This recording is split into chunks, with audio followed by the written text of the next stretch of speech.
બાળકનું જન્મ એ એક અદ્ભુત ઘટના હોય છે, પરંતુ હવે જે ઘટના વિશે અમે કહેવા જઈ રહ્યા છે તેમાં તકલીફ થઈ છે કેટલીક જનેતાઓને। 23 વર્ષની ઉંમર, પહેલા જ બાળકના જન્મનો ઉત્સાહ હતો, પરંતુ સિઝેરિયન બાદ એવી તકલીફ થઈ કે સારવાર છતાં મોત મળ્યું। આ કરુણ કહાની છે હિરલ મિયાત્રાની। તેમની નાનકડી દીકરીએ માતા ગુમાવી છે। આવી જ ઘટના હર્ષિતા બાલસ નામની મહિલા સાથે થઈ। આ મોતમાં સામ્યતા એ પ્રકારની છે કે બંનેને સિઝેરિયન થયું હતું, તે પણ હેલ્થ પ્લસ હોસ્પિટલમાં।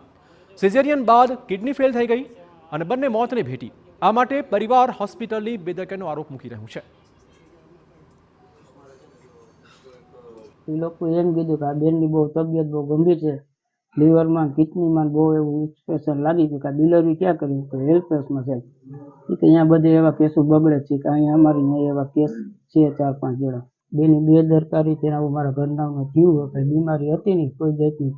અમે હોસ્પિટલમાં આવ્યા હતા ડિલિવરી માટે, ઉપરથી બાળક લીધું હતું, પછી હે ને સુવાસની તકલીફ થઈ ગઈ હતી, પછી સવારે પાછા હે ને સરકારીમાં દાખલ થયા હતા। અહીંયા ન ભેગું થયું ને એટલે વાત માત્ર આટલે અટકતી નથી। જૂનાગઢની ટ્રસ્ટ સંચાલિત હેલ્થ પ્લસ હોસ્પિટલમાં 2 પ્રસૂતાના મોત થયા અને 3 મહિલાઓને કિડનીમાં ઇન્ફેક્શન થઈ ગયું છે, જે હાલ ડાયાલિસિસ પર છે। સિઝેરિયન કર્યાના થોડા સમયમાં જ મહિલાઓની કિડની પર ભારે અસર પહોંચી। બાળક જન્મનો ઉત્સાહ પરિવાર મનાવે તે પહેલાં જ માતાની આ હાલતે પરિવારને મૂક્યો છે મુશ્કેલીઓમાં। અનેક પરિવારો હેલ્થ પ્લસની બેદરકારીને કારણે જીવન મરણ વચ્ચે ઝૂલતી મહિલાઓની સારવારમાં દોડતા થઈ ગયા છે। આ પીડિત મહિલાઓના પરિવાર હવે ન્યાયની માંગ કરી રહ્યા છે। સિઝેરિયન આવ્યા પછી બાથરૂમ યુરિન જે કહેવાય એ બંધ થઈ ગયો હતો એટલે તે પછી અમે ત્યાંથી રિપોર્ટ કર્યા એટલે એમાં આવ્યું કે કિડની ખરાબ છે। અમારી માંગ એ જ છે કે આ રીતના અમને તો આવી રીતના થયું છે બરોબર છે, તો આગળ કોઈને આવી રીતના ન થાય ને સરકાર અમારા સામું કંઈક જોવે। અત્યારે નાના નાના બાળકો છે। ડિલિવરી કેસ માટે અમે હેલ્થ પ્લસમાં એડમિટ થયા છે, ત્યાં તેને સિઝેરિયન આવ્યું હતું અને સિઝેરિયન બાદ તેની તબિયત ખરાબ થઈ ગયેલી હતી અને ડૉક્ટરે અમને સાંજકના કહી દીધું હતું કે ભાઈ અમારાથી ભૂલ થઈ ગઈ છે એટલે તમને રિફર કરી દેવામાં આવે છે। અમે માંગ એમ કરી છે કે અમારી સાથે જે કંઈ બન્યું છે એ છે ને બીજા કોઈ ભવિષ્યમાં બીજા કોઈ માણસો હારે ના બને, જેથી કરીને કે હોસ્પિટલ સીલ થઈએ અને જે ડૉક્ટરોએ ખાસ કરીને સારવાર કરી છે એ લોકોનું લાયસન્સ કેન્સલ કરીએ। અને હવે જરા હેલ્થ પ્લસ હોસ્પિટલના પક્ષને પણ સાંભળીએ। હેલ્થ પ્લસ હોસ્પિટલમાં PMJY યોજના અંતર્ગત લાભ મળતો હતો, તેના કારણે ત્યાં ઘણી મહિલાઓની પ્રસૂતિ થઈ। મોટાભાગે સપ્ટેમ્બર મહિના આસપાસના દિવસોમાં પ્રસૂતિઓ થઈ છે। તે મહિલાઓને એક જ સરખી ફરિયાદો સામે આવી છે। જોકે આ પરિસ્થિતિ માટે હેલ્થ પ્લસ હોસ્પિટલના મેનેજમેન્ટનું કહેવું છે કે મહિલાઓને ઓપરેશન દરમિયાન કેપ કંપનીના બાટલા ચડાવાયા હતા, જેમાં એક ઝેરી તત્વ હતું અને આ તત્વથી જ ઇન્ફેક્શન લાગ્યું જતાં મહિલાઓની કિડની પર અસર પહોંચી છે। ટોટલ પેશન્ટ હતા 3500। એ 3500 પેશન્ટમાંથી 4 પેશન્ટ ઇન્ફેક્ટેડ થયા છે। હવે એ ઇન્ફેક્ટેડ થવાનું મેઇન કારણ શું છે કે ભાઈ આ જે આરએલ બાટલો છે એમાં ટોક્સિન નકળેલું છે, જેને કહેવાય ઝેરી પદાર્થ।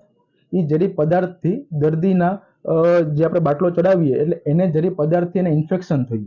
એ ઇન્ફેક્શન થવાથી ડૉક્ટરને ખબર પડવાથી આપણે પછી એને રિફર કરવામાં આવ્યા બીજી હોસ્પિટલમાં।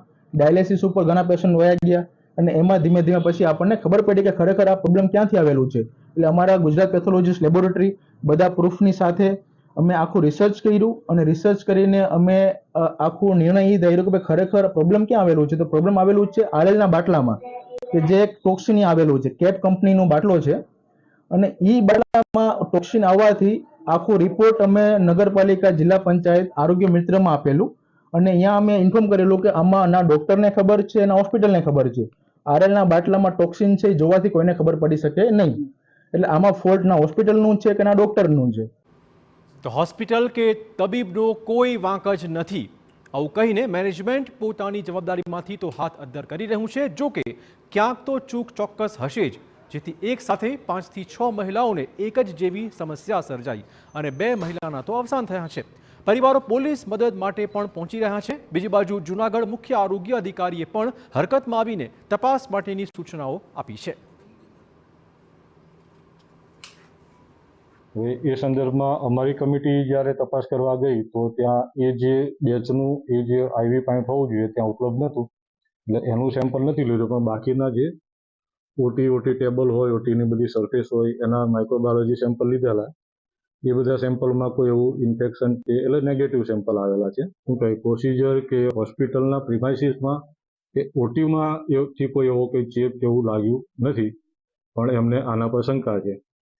એટલે અમે જે એ બનાવી છે કમિટી, એના આધારે લાગશે તો ફૂડ એન્ડ ડ્રગ ડિપાર્ટમેન્ટ દ્વારા પણ આ કંપની ક્યાંની છે એ જે હોય તે, અથવા તો એમની રીતે પણ એક બીજી ચેનલથી એ કરવાની અત્યારે જે છે તે વાત છે, પણ અમે જરૂર પડશે તે પણ કરીશું.